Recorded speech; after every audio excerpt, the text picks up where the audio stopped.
Bonjour tout le monde, j'espère que ça va bien, Simon Brière, votre stratège de marché principal RGO Canada. On est le 6 juin. Je parle un peu d'économie parce que demain le 7, il va y avoir des informations assez importantes au niveau canadien avec la Banque du Canada. Donc, le 7 juin, le taux directeur, le taux directeur qui a augmenté plusieurs fois dans la dernière année. Donc, il n'y a pas vraiment de rapport sur la politique monétaire. Donc, pas beaucoup d'informations supplémentaires sur les projections de la prochaine année. On va avoir ça le 12 juillet. Donc, demain, simplement nous dire, en gros, voici le taux directeur. Est-ce qu'il est à 4,50? Est-ce qu'il augmente, baisse? Ça va être demain matin. On a eu beaucoup de hausses, comme on l'a remarqué dans la dernière année, avec quelques pauses à 4,50 est-ce qu'il va y avoir une troisième pause ou il va en avoir une petite augmentation?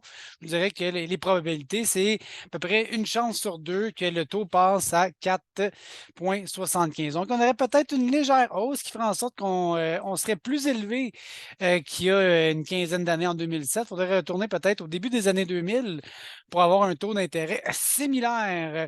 Aux États-Unis, par exemple, on est à 5,25. Donc, on remarque qu'ils sont déjà plus élevés, hein, les taux d'intérêt aux États-Unis comparativement à 4,50. États-Unis, 5,25. On a déjà 75 points de base de différence et cette différence-là était quand même assez importante. C'est assez rare qu'on a une politique monétaire extrêmement différente des États-Unis. Donc, si les États-Unis montent encore pendant l'été, et c'est ce qui est quand même euh, prévu, une probabilité d'ici le mois de juillet qu'il y ait 25 points de base et même potentiellement 50 points de base. OK, donc, ça, c'est les perspectives pour les États-Unis jusqu'au 26 juillet. Donc, c'est sûr que si la Réserve fédérale, la première économie mondiale, augmente les taux, fort à parier, la Banque du Canada devrait suivre le bal. Justement, ça peut nous donner un amuse-bouche ou un avant-goût. La Banque d'Australie, pour nous cette nuit, je dirais, a augmenté sa politique monétaire, a augmenté son taux d'intérêt à 4,10. Donc, une hausse de 25 points de base en Australie. On a une économie quand même similaire, hein, malgré tout, qui sont à l'autre bout du monde. Un pays du Commonwealth, un pays qui est aussi assez fortement relié aux matières premières. Donc, beaucoup de comparables à faire avec l'Australie aujourd'hui. Et même notre taux de change, il est carrément là, similaire. Je ne sais pas si je prends le bon mot, mais je regarde depuis 2011, notre taux de change se suit beaucoup. Hein, quand je prends le dollar canadien avec le dollar australien, toujours contre le dollar américain, évidemment, là, on voit qu'ils se promènent quand même main dans la main. Ils sont plus faibles là-bas. Hein, parce que les taux d'intérêt sont à 4,10, nous, on est à 4,50. Donc, plus l'écart se creuse, plus les devises sont sous pression. Donc, est-ce que c'est un avant-goût à ce qui va se passer demain si l'Australie a augmenté de 25 points de base, peut-être? Donc, voilà, la politique monétaire, hein, on parle des taux d'intérêt, c'est probablement un des outils principaux pour contrôler l'inflation. Hein. Justement, l'objectif, c'est d'avoir une inflation.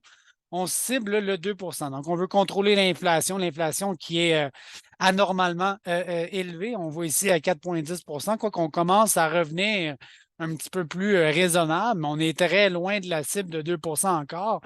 Ça va prendre beaucoup de temps avant d'arriver à cet objectif-là. Donc, la cible de maîtrise d'inflation de 2 peut-être pas encore pour la fin de l'année, possiblement en 2024, même 2025, on entend. Donc, je pense que l'économie canadienne est encore assez bien résiliente pour l'instant. On a un taux de chômage extrêmement faible, 5.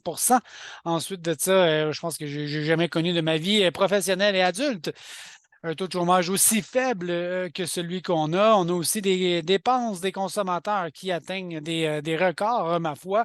La pandémie a fait ralentir un peu les dépenses de consommation quand on était tous à la maison en train de rien faire. Aujourd'hui, on a ces dépenses discrétionnaires qui sont assez élevées. On a le crédit, hein, les cartes de crédit. Ah oui, la consommation, que chic, il n'y en a pas de problème. Et donc, on a quand même un ménage canadien là, ou l'endettement de mes ménages, donc euh, qui est anormalement élevé. Si je compare aux États-Unis en 2008, hein, la crise financière, on a réduit beaucoup l'endettement aux États-Unis, tandis que nous, au Canada, c'est pas le cas. Donc, à 180 ou je pourrais dire pour chaque tranche de 100 pièces de revenus, j'en ai 180 de dette, donc un niveau de dette très élevé, donc une sensibilité au taux d'intérêt, là aussi, très élevé.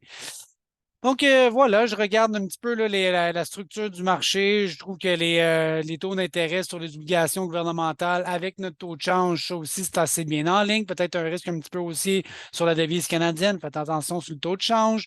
Je regarde aussi la corrélation que j'ai avec le pétrole qui est à 71 qui est plus faible que ce qu'on a déjà été l'année dernière, mais tu vois que là aussi, peut-être un potentiel un peu aussi sur le dollar canadien, sous toute réserve. On regarde ça.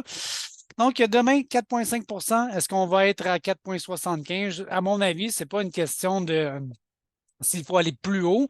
Je pense qu'il faut rester élevé plus longtemps. Donc, on parle souvent de ce qu'on dit le higher for longer. Je pense que le higher, je pense que la hauteur des taux d'intérêt, je pense que c'est assez, je pense qu'on est correct. Je pense qu'on va suffisamment ralentir l'économie, même s'il y a des signes de résilience au niveau de l'emploi, les dépenses de consommation, le PIB. On va peut-être rester à 4,5 un petit peu plus longtemps, par exemple, ou relativement élevé. Ça va être 4,5 exactement. Quand je regarde les rendements obligataires canadiens sur les différentes échéances, bon, ben, mes taux 1 an, 4,95, ensuite sur le 2 ans, 4,39 et sur le 5 ans, 3,55. Donc, les attentes du marché sur les rendements obligataires sont que les taux vont éventuellement baisser. Et ça, c'est un risque que je vois actuellement dans l'économie. C'est un peu la question, moi, mais qu'arrive-t-il si? Qu'arrive-t-il si les taux ne baissent pas exactement? Bien, un moment donné, on va se rendre compte en 2024-2025 que les taux vont être encore élevés, puis on n'est pas rendu à 3 des taux d'intérêt. Peut-être qu'ils vont rester plus élevés qu'on le pense. Donc voilà un des grands risques que je vois dans l'économie par rapport à notre endettement. Demain, Banque du Canada, c'est là que ça va sortir et je vous dis donc bonne fin de journée et à bientôt. Si vous avez des questions, n'hésitez pas. Salut.